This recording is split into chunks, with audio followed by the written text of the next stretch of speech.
Welcome back. In this video we are going to use the storage and we're also going to update the user. And before we do that, I would like to talk about two things. One of them is the concept of a hash map. The concept of a hash map is also something that is called dictionary in other programming languages such as Swift. And the idea is that you have a pair of a key and a value, but this whole thing is stored in a hash map instead of in an object. Okay, so what we have done is we stored stuff in an object, so we created an extra user class for the user information. But in some cases you don't need to pass in a whole object, but it makes sense to pass in a hash map, and it is even required in some cases. So we need to look into hash maps. So the idea is that you, for example, have a string as the key and then a value of the type any as the value itself. So in our case we will have any as the type that is stored within the hash map, and that will be the value type, so to speak. Okay, so we have the key email and the value then is at gmail.com. Then we have the key FCM token, the value is an empty string. Then the ID, image, and then here the mobile is different again, so we have the string as the key type, and then the value type is the long value here that we can see here, which is a number. We will see later on when that makes sense, and I think I will show you a little more then it will be a lot easier to understand, I think. The other thing that we're going to use is the storage. All right, so far we have used authentication, database, and now it's time to use storage, and you can simply get started. So here, store and retrieve user-generated files like images, audio, and video without server-side code. So this is super powerful, very helpful. We can just go ahead and store the images that we have in the storage. All right, so let's get started with it.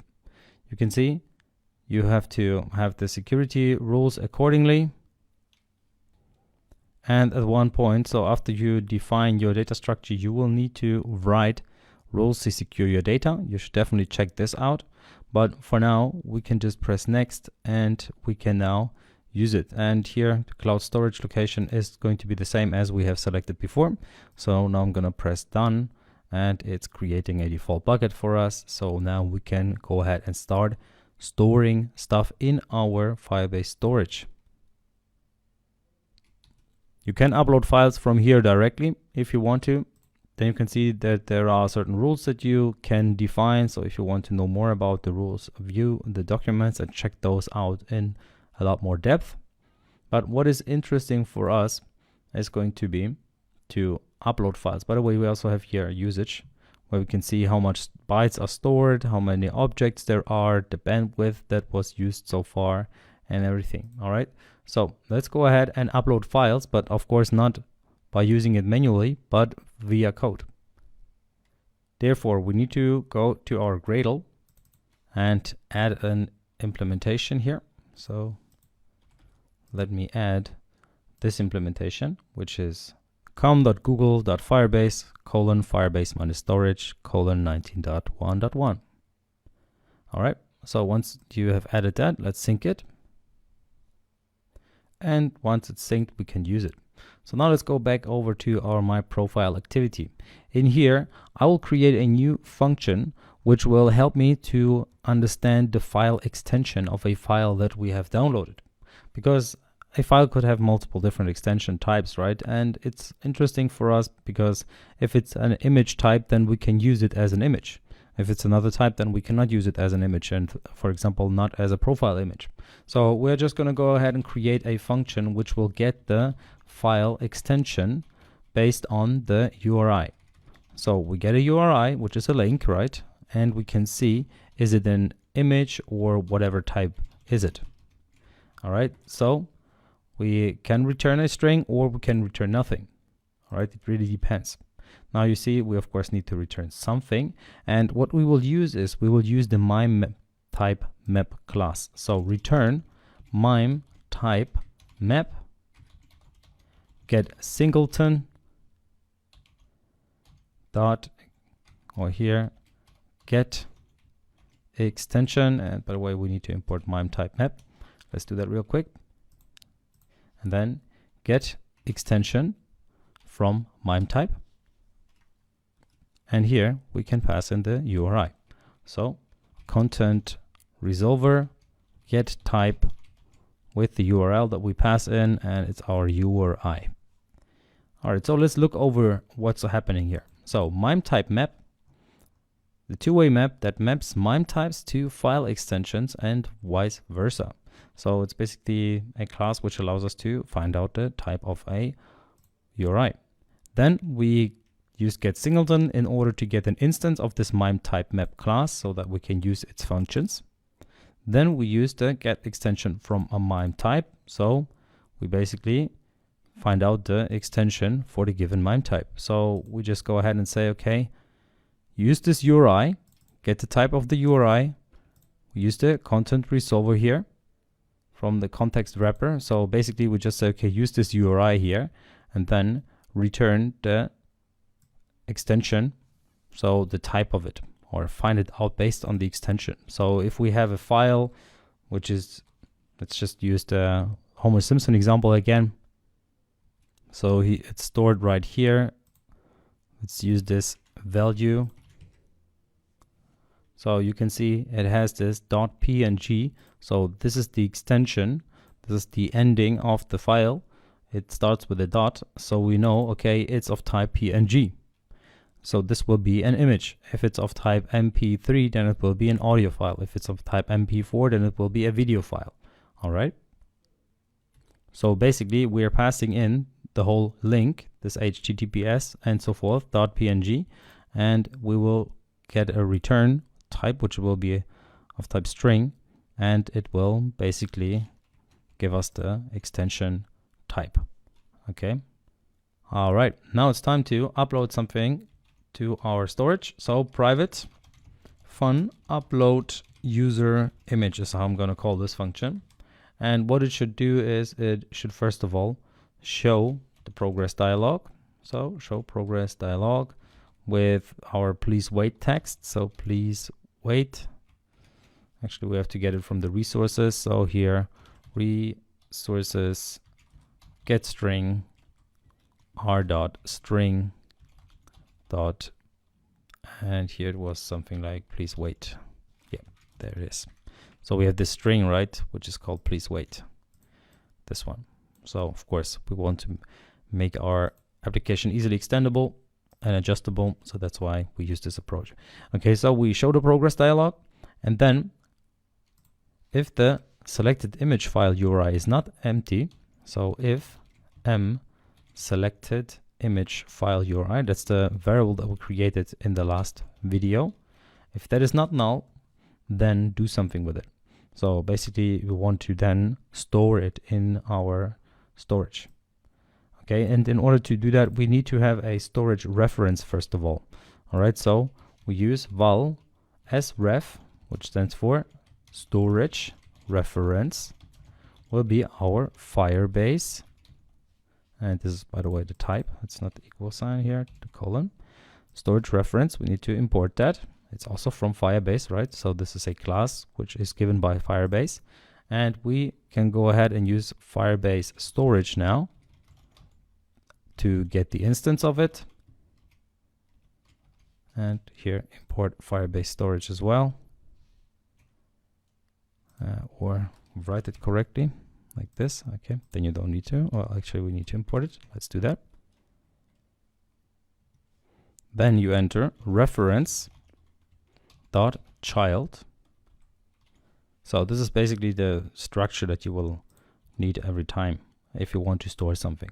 So you need a storage reference first, then you get the child of that Firebase storage instance, and here you can pass in the name of the image that you want to then use.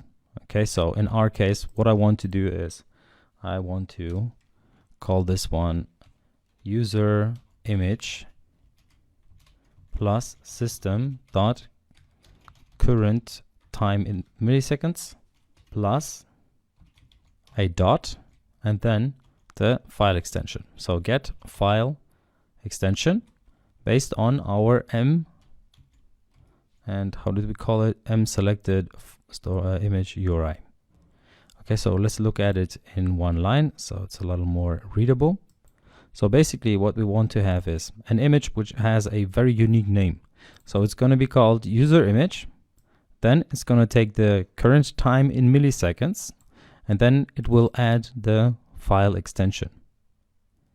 Okay, so this will generate a rather unique value for us so that each image has a unique name. So it's going to be whatever this will return. So it's going to return the time in milliseconds, right? So it's going to be a very long value. Okay, plus a dot and then the file extension that we get from our selected image file URI that we have stored on our device. So that's what we use this get file extension function for, so that we get the extension, that we can add that to the location where we want to put it. So this is the storage reference where we want to put our image, and now let's put the image there. So we can go ahead and say as ref dot put file, and which file do we want to put there? Well, our selected image file URI. Now the thing is, this is nullable, so what we do is we force it here because we check that it's not null. So we only do the code if it's not null, right? And then when we put a file onto our storage, we can check if it was successful or not. So here on or add on cancel listener, add on complete listener, add on success listener. So all of those are available again. And I want to use the add on success listener. And there I'm going to get a task snapshot. And as a result, I want to then use this task snapshot to log it for now. So what I'm going to do is I'm just going to take the snapshot, get the metadata from it, get the reference from it, get the download URL from it, and make a string from it. Okay, so basically with this line here, I make a string out of where the file is stored. Okay, and I'm just going to log that as an error into my log, saying Firebase image URL. You could of course use info here as well instead. So we're going to get an info saying Firebase image URL and then the image URL where it is stored. And we can later on check this value out in our logcat. All right, so what is happening here is that once we put the file, we get an on success listener, right? And once it was successful, we get a snapshot of that task. And that task will give us the download URL. And we need that download URL in order to store it in the user data as well. So in order to store it here, right? If we want to store it here, we need to get the link of the file in the storage. All right, so in the storage, it gets a unique link. And now we want to also store it in the database. So let's prepare that.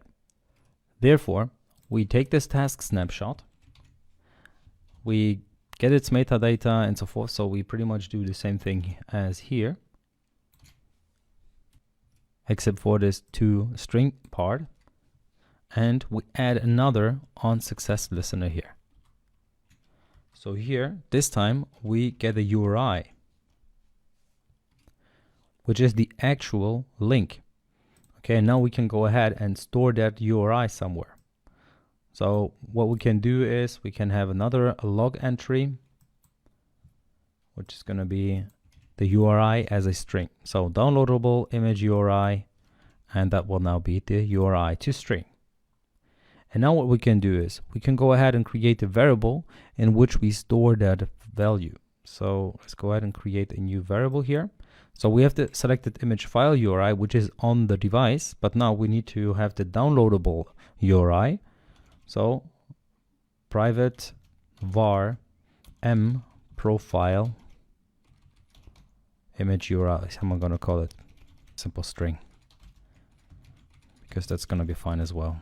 An empty string for now. So the profile image URL, and now we can go ahead and set that. So in the upload user image function here, we can now go ahead and set it.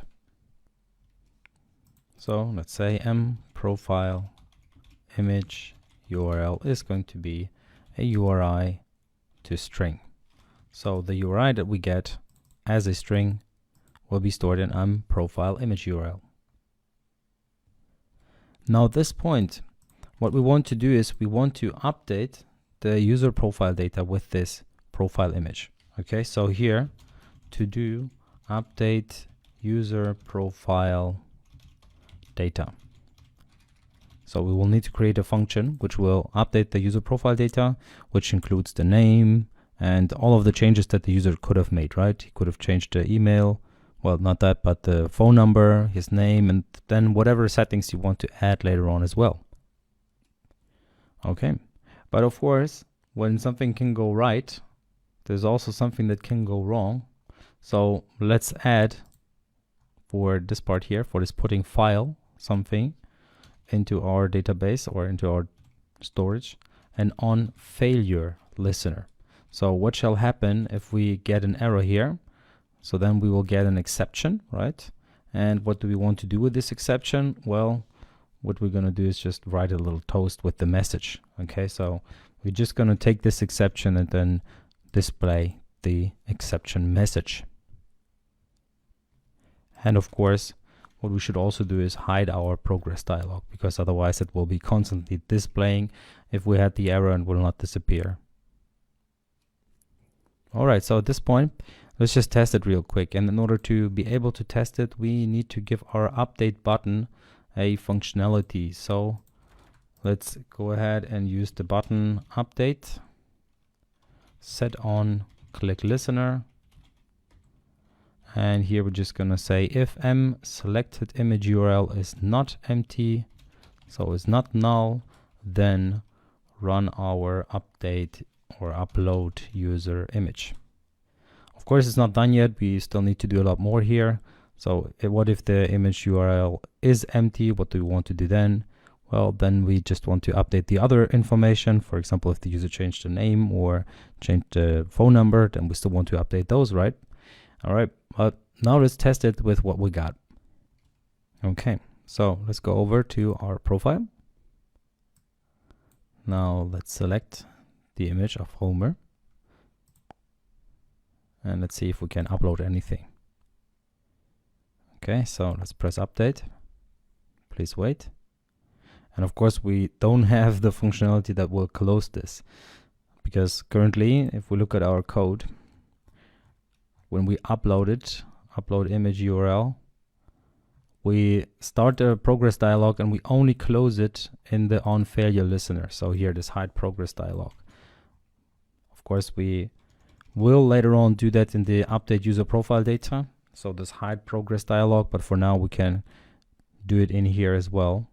But now let's just see in the logcat to check out if we get something. And what we should get is a downloadable image URL. So let's search for downloadable, and we can see downloadable image URL is Firebase storage Google APIs.com/v and so forth. So the name of our project here, appspot.com/user image, and then this value, and then .png. So it's 158255. Search for these values here in our storage. And let's see if we got it there. We can see 158255. All right, so the image is here. And if we check out this image, we can see it's this Homer image. It has roughly 75 kilobytes, but overall you can see it works. So now you know how you can store something on your Firebase storage. But of course, what we want to do is also store it in our database here as well. So where we just update the image here with the new URL. And that's what we're going to look at in the next video. So see you there.